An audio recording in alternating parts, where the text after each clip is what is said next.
ফিটের সাথে থেকে আবার একটি নতুন ভিডিও নিয়ে এসেছি। এবারের ভিডিওটা হবে আমরা ঘরে বসে মানে এক্সারসাইজ না করে কিভাবে ফ্যাট লস কম করতে পারি তারই কিছু তথ্য আমি আপনাদের সামনে তুলে ধরব। আমরা এটাই ভাবি বা এটাই আমরা ফিল করি যে এক্সারসাইজ করব, ডায়েট মেনটেন করব, তবেই আমাদের হেলথ ঠিক থাকবে বা তবেই আমাদের ফ্যাট লস কমবে।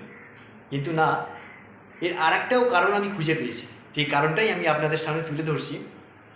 এই তিনটি কারণ আপনাদের সামনে বললে পরে আমার মনে হয় না আপনারা কেউ এটাকে প্রাধান্য দেবেন না, বা এটা আপনাদের কাছে যে কতটা প্রয়োজনীয় যে ঘরে বসে ফ্যাট এক্সারসাইজ না করে, ডায়েট মেনটেন না করে কিভাবে আমরা নিজেদের হেলথকে ঠিক রাখতে পারি আর ফ্যাট লস করতে পারি। চলুন একবার শুনে নেওয়া যাক। 1 নম্বর, আমরা চায়ের সাথে চিনি খাই, ঠিক? তো এই চিনিটাকে আমাদের অ্যাভয়েড করতে হবে। ডেফিনেটলি চিনিটাকে অ্যাভয়েড করতে হবে। সব কিছুর মধ্যে থেকে আমরা সবজি, চা, সবজি বা অনেক তরিতরকারিতেও আমরা চিনি দিই, কিন্তু এই চিনিটাকে আমাদের অ্যাভয়েড করতে হবে। 1 নম্বর।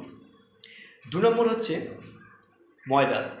আমরা অনেকেই ভাবি যে ময়দার রুটি খেতে খুব ভালো লাগে, বা চাউমিন খেতে খুব ভালো লাগে, বা মোমো খেতে খুব ভালো লাগে, কিন্তু সব কিছুর মধ্যে ময়দাটা লুকিয়ে রয়েছে। তো এই ময়দাটাকে আমাদের অ্যাভয়েড করতে হবে। যদি আমরা ময়দাটাকে অ্যাভয়েড করতে পারি, এতে কি হয়, তাহলে আমাদের হেলথের পক্ষে, শরীরের পক্ষে, মানে আমাদের ডাইজেস্টের পক্ষে সত্যিই খুব ভালো হবে। তার কারণ ময়দাটাকে। 3 নম্বর কারণ হচ্ছে আমরা কোল্ড ড্রিঙ্কস খেতে সবাই ভালোবাসি। বিয়েবাড়ি হোক, অন্নপ্রাশন হোক, বা যে কোনো ইয়েতে, যে কোনো অনুষ্ঠানে আমরা খাওয়া দাওয়া শেষে ভাবি যে একটু কোল্ড ড্রিঙ্কস খেলে বোধহয় ভালো হবে। কিন্তু এই কোল্ড ড্রিঙ্কসটা আপনাদের ছাড়তে হবে। এই 3টে কারণ যদি আপনারা মেনে চলতে পারেন, আমি মনে করি বা আমি বলছি আপনাদের হেলথকে অবশ্যই ঠিক রাখতে পারবো। এক্সারসাইজ না করে, ডায়েট মেনটেন না করে আপনার হেলথকে এইভাবেই ঠিক রাখতে পারি। জাস্ট এই 3টে কারণ আপনাদের ফলো করতে হবে, অবশ্যই ফলো করতে হবে।